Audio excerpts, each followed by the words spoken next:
జిఎఫ్ఎస్టి అది ఒక ఆలోచన.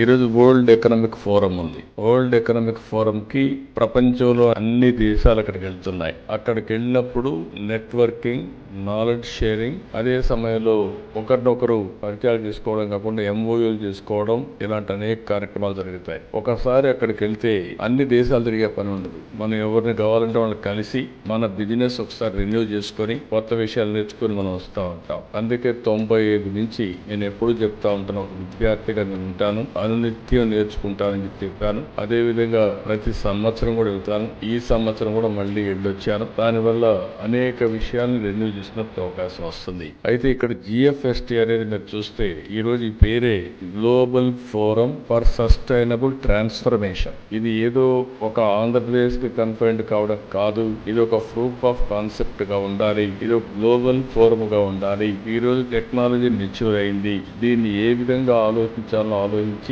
ఒక 5-6 సంవత్సరాల కంటే ముందు ఈ ఆర్గనైజేషన్ స్టార్ట్ చేశాం. ఇక్కడ డబ్బులు ముఖ్యం కాదు, టెక్నాలజీ అవైలబుల్ ఉన్నాం. మొన్నటి వరకైతే మన క్వాంటమ్ వ్యాలీ గురించి, క్వాంటమ్ కంప్యూటర్ గురించి మాట్లాడలేదు. హైదరాబాద్ లో ఆ రోజు నేను స్టార్ట్ చేసింది హైటెక్ సిటీ విత్ ఐటీతో స్టార్ట్ చేస్తే ఎగ్జాక్ట్ గా 25 సంవత్సరాలు. ఈ రోజు ప్రపంచంలో ఎక్కడికి పోయినా అక్కడ భారతీయులు ఉన్నారు, అందులో తెలుగు వాళ్ళు ఉన్నారు. హైయెస్ట్ పర్ క్యాపిటా ఇన్కమ్ సాధించిన ఏకైక వ్యక్తులు ఎవరంటే భారతీయులు అని చెప్పి కూడా నేను తెలియజేస్తున్నా. అమెరికాకు పోయినా, ఆస్ట్రేలియాకు పోయినా, ఎక్కడికి పోయినా అందులో 35% తెలుగు వాళ్ళు ఉన్నారు.